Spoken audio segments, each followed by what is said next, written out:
जय हिंद, वंदे मातरम। स्वागत है आप सभी का आपके अपने यूट्यूब चैनल है जीके जीएस के भंडारा पर। प्यारे दोस्तों, लगातार मैं आपको एसएससी जीडी भर्ती परीक्षा 2025 में अच्छा स्कोर कराने के लिए पीवाईक्यू प्रश्न करा रहा हूँ। पीवाईक्यू प्रश्नों की सीरीज में आज का अपना सेट नंबर हो जाता है 9 और आज का जो पेपर है वो पेपर है 15 फरवरी 2019 की सेकेंड शिफ्ट का। और ये जो बुक है वो किरण पब्लिकेशन की बुक है, तो आप अच्छा स्कोर करना चाहते हैं तो इस बुक को भी आप लोग परचेज कर सकते हो।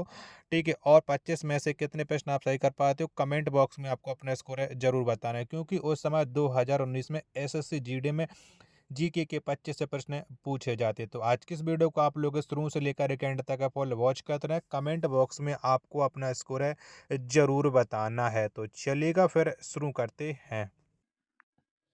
तो पहला प्रश्न आ जाता है कि पीएच स्केल की रेंज कितनी होती है। तो बताओ कितनी होती है पीएच स्केल की रेंज। प्रश्न संख्या एक का राइट आंसर क्या हो जाएगा। तो पीएच स्केल की जो रेंज है वो 0 से 14 होती है। कितनी होती है? 0 से 14, यानी एक का सी ऑप्शन देने वालों का सबका राइट आंसर हो जाएगा।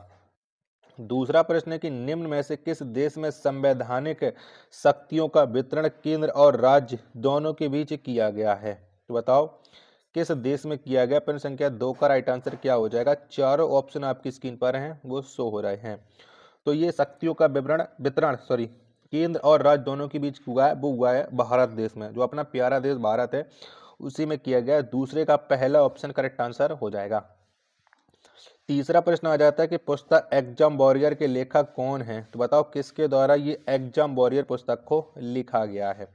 फटाफट से प्रश्न संख्या 3 का आंसर आपको देना है। तो नरेंद्र मोदी ने एग्जाम वॉरियर पुस्तक को लिखा है, यानी 3 का तीसरा ऑप्शन राइट आंसर हो जाएगा। अगला प्रश्न आ जाता है, प्रश्न संख्या 4 है कि 2018 में किस टेनिस खिलाड़ी को खेल के लिए पद्मश्री से सम्मानित किया गया था। तो बताओ कौन से खिलाड़ी को 2018 में पद्मश्री सम्मान मिला था। चौथे का राइट आंसर क्या हो जाएगा। तो ये सोमदेव देव बर्मन को मिला था, यानी 4 का दूसरा ऑप्शन देने वालों का सभी लोगों का करेक्ट आंसर हो जाएगा। नेक्स्ट प्रश्न आ जाता है, प्रश्न संख्या 5 है कि डॉल्फिन, सिंसुमार और व्हेल मछलियों को क्या कहा जाता है। तो बताओ इन्हें क्या कहते हैं। प्रश्न संख्या 5 का राइट आंसर क्या हो जाएगा। तो इन मछलियों को सेंटासीन कहा जाता है। क्या सेंटासीन कहा जाता है। 5 का दूसरा ऑप्शन राइट आंसर हो जाएगा। छठवां प्रश्न आ जाता है कि भारत में किस ब्रिटिश वायसराय ने बंगाल विभाजन को अंजाम दिया।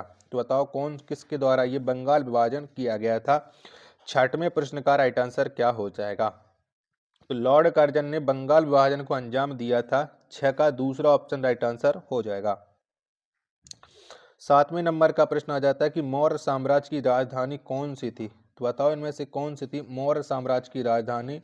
फटाफट से प्रश्न संख्या 7 का आंसर आपको देना है। चलिएगा फटाफट से बताओ। तो मौर्य साम्राज्य की जो राजधानी थी वो थी पाटलिपुत्र। क्या थी? पाटलिपुत्र थी। यानी जितने भी लोग हैं 7 का पहला ऑप्शन दे रहे हैं वो उनका करेक्ट आंसर हो जाएगा। और पाटलिपुत्र का जो वर्तमान समय का नाम है वो पटना है। ये भी बात आप लोगों को याद रखनी होगी। अगला प्रश्न प्रश्न संख्या 8 आ जाता है कि भारत का सबसे बड़ा बॉक्साइट उत्पादक राज्य कौन सा है। यानी कौन से राज्य में सबसे ज्यादा बॉक्साइट का उत्पादन किया जाता है, ये आपको बताना है। 8वें प्रश्न का राइट आंसर क्या हो जाएगा। तो उड़ीसा में सबसे ज्यादा बॉक्साइट का उत्पादन किया जाता है। 8 का तीसरा ऑप्शन एकदम इसका करेक्ट आंसर हो जाएगा। 9वें नंबर का प्रश्न आ जाता है कलारी पट्टू किस भारतीय राज्य की प्रसिद्ध युद्ध कला है। तो बताओ ये कौन से राज्य की प्रसिद्ध युद्ध कला है कलारी पट्टू। प्रश्न संख्या 9 का राइट आंसर क्या हो जाएगा। कलारी पट्टू का जो संबंध है वो केरल राज्य से है। 9 का दूसरा ऑप्शन एकदम इसका राइट आंसर हो जाएगा। आशा करता हूँ कि आपको ये वीडियो जरूर पसंद आ रही होगी। तो प्लीज वीडियो को एक बार लाइक आप लोग जरूर करना। चैनल को सब्सक्राइब नहीं कर रखे होगे तो जरूर कर लीजिएगा। 10वें नंबर का प्रश्न आ जाता है एक ही भूमि पर एक साथ दो या दो से अधिक फसलें उगाना कौन सी फसल प्रणाली से संबंधित है। तो बताओ इसका संबंध कौन सी फसल प्रणाली से है। एक ही भूमि पर एक साथ दो या दो से अधिक फसलें उगाना। तो इसका संबंध है मिश्रित फसल प्रणाली से, यानी मिश्रित खेती हो जाएगा। 10 का पहला ऑप्शन राइट आंसर हो जाएगा।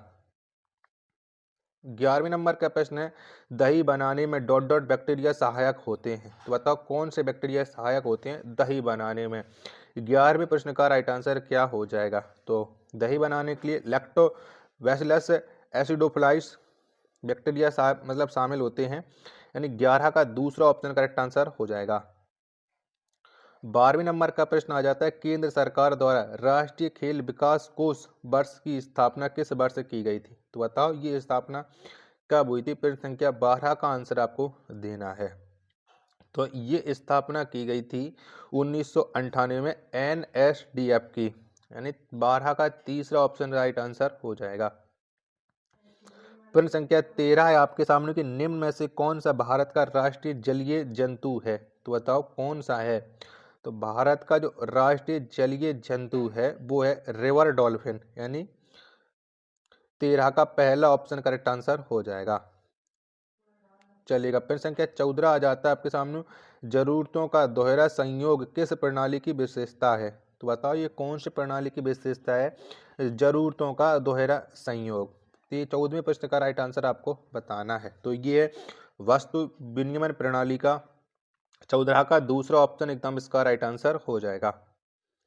अगला प्रश्न आ जाता है प्रश्न संख्या 15 कि पैगंबर मोहम्मद की जयंती को मनाने के लिए कौन सा त्यौहार मनाया जाता है। तो बताओ कौन सा त्यौहार मनाते हैं पैगंबर मोहम्मद की जयंती मनाने के लिए। प्रश्न संख्या 15 का राइट आंसर क्या हो जाएगा। तो इसके लिए मिलाद उन नबी का त्यौहार मनाते हैं। 15 का चौथा ऑप्शन इसका राइट आंसर हो जाएगा। 16वें नंबर का प्रश्न आ जाता है कि बाल लिंगानुपात क्या होता है। तो बताओ क्या होता है, फटाफट से बताओ बाल लिंगानुपात। 16 के चारों ऑप्शन आपकी स्क्रीन पर सो रहे हैं। तो ये होता है 0 से 6 आयु वर्ग में प्रति 1000 पुरुषों पर महिलाओं की संख्या, यही होता है बाल लिंगानुपात। 16 का चौथा ऑप्शन राइट आंसर हो जाएगा। आशा करता हूँ कि आपको ये वीडियो जरूर पसंद आ रही होगी। तो प्लीज़ वीडियो को लाइक और चैनल को सब्सक्राइब करना बिल्कुल ना भूलें। 17वें नंबर का प्रश्न आ जाता है कि भारत में उपभोक्ता आंदोलन को जन्म देने कारकों के बारे में निम्नलिखित में से कौन सा कथन सही नहीं है। तो बताओ कौन सा कथन सही नहीं है। प्रश्न संख्या 17 का राइट आंसर क्या हो जाएगा। तो शीतल पेय पर कर, ये एकदम कथन सही नहीं है। 17 का पहला ऑप्शन राइट आंसर हो जाएगा। अगला प्रश्न प्रश्न संख्या 18 है, वर्ष 1992 में ब्राजील की राजधानी रियो डी जेनेरियो में UNCED में किस घोषणा पत्र पर हस्ताक्षर किए गए। तो बताओ कौन से घोषणा पत्र पर हस्ताक्षर हुए थे 1992 में, जो ब्राजील की राजधानी रियो डी जेनेरियो में हुआ था। प्रश्न संख्या 18 का राइट आंसर क्या हो जाएगा। तो ये एजेंडा 21 पर हस्ताक्षर हुए थे। 18 का पहला ऑप्शन देने वालों का सभी लोगों का राइट आंसर हो जाएगा। नेक्स्ट प्रश्न प्रश्न संख्या 19 है कि जून जुलाई में बोई और सितंबर अक्टूबर में काटी जाने वाली फसलें किस विकल्प में दी गई हैं। यानी जून जुलाई में उनकी बुवाई होती है और सितंबर अक्टूबर में उनको काट लिया जाता है। तो बताओ वो कौन सी फसलें हैं। 19वें प्रश्न का राइट आंसर आपको बताना है। चलिएगा, तो जून जुलाई में धान और कपास को बोया जाता है और सितंबर अक्टूबर में काट ली जाती हैं। पहला ऑप्शन राइट आंसर हो जाएगा। 22वें नंबर का प्रश्न आ जाता है कि निम्न में से क्या राज्य सूची में शामिल है। तो बताओ इनमें से कौन है जो राज्य सूची में शामिल है। 20वें प्रश्न का राइट आंसर क्या हो जाएगा। तो राज्य सूची में पुलिस शामिल, जबकि बैंकिंग, रक्षा, वन ये समवर्ती सूची का हिस्सा है। 20 का तीसरा ऑप्शन करेक्ट आंसर हो जाएगा। 21वें प्रश्न का आंसर आ जाता है आपके सामने कि आगरा के मोती मस्जिद किस मुगल शासक से संबद्ध है। यानी आगरा की जो मोती मस्जिद है इसका निर्माण किसके द्वारा हुआ था। प्रश्न संख्या 21 का आंसर आपको बताना है। फटाफट से बताओ 21 का राइट आंसर क्या हो जाएगा। तो जितने भी लोग बता रहा है 21 का शाहजहां ने बनवाई थी। पहला ऑप्शन करेक्ट आंसर हो जाएगा। प्रश्न संख्या 22 आ जाता है कि जून 2018 में किसने स्टुअरगार्ड ओपन प्रतिस्पर्धा में पुरुष एकल वर्ग का अपना पहला खिताब जीता था। तो बताओ ये किसने जीता था अपना पहला खिताब। प्रश्न संख्या 22 का राइट आंसर क्या हो जाएगा। तो अपना पहला खिताब रोजर फेडरर ने जीता था। 22 का पहला ऑप्शन इसका राइट आंसर हो जाएगा। प्रश्न संख्या 23 से आपके सामने कि ओला ने हाल ही में किस खाद्य आपूर्ति की सेवा प्रदाता कंपनी का अधिग्रहण किया है। तो बताओ किसने किया है। 23 का राइट आंसर क्या हो जाएगा? तो ओला ने हाल ही में फूड पांडा खाद्य आपूर्ति सेवा प्रदाता कंपनी का अधिग्रहण किया है। 23 का पहला ऑप्शन राइट आंसर हो जाएगा। 24वें नंबर का प्रश्न आ जाता है, गंगा नदी को साफ करने के बेहतर प्रयास के लिए किस स्टार्टअप को यूएन द्वारा हाल ही में सम्मानित किया गया था? तो बताओ किसे हाल ही में सम्मानित किया गया था? प्रश्न संख्या 24 का राइट आंसर क्या हो जाएगा? तो इसे हेल्प अस ग्रीन को हाल ही में सम्मानित किया गया था। 24 का पहला ऑप्शन राइट आंसर हो जाएगा। प्रश्न संख्या 25 आ जाता है कि रॉलेट सत्याग्रह कब और किसके द्वारा किया गया? तो बताओ किसके द्वारा किया गया था रॉलेट सत्याग्रह? 25वें प्रश्न का राइट आंसर क्या हो जाएगा? ये 1919 में महात्मा गांधी के द्वारा रॉलेट सत्याग्रह हुआ था। प्रश्न संख्या 25 का चौथा ऑप्शन करेक्ट आंसर हो जाएगा। आशा करता हूं कि आपको ये वीडियो पसंद आई होगी, तो प्लीज़ वीडियो को आप एक बार लाइक और चैनल को सब्सक्राइब करना बिल्कुल न भूलें। कमेंट बॉक्स में बताओ कि 25 प्रश्नों में से आपने कितने प्रश्न सही किए हैं और ये वीडियो आपको कैसी लगी। मिलते हैं और नेक्स्ट वीडियो के साथ, तब तक के लिए धन्यवाद।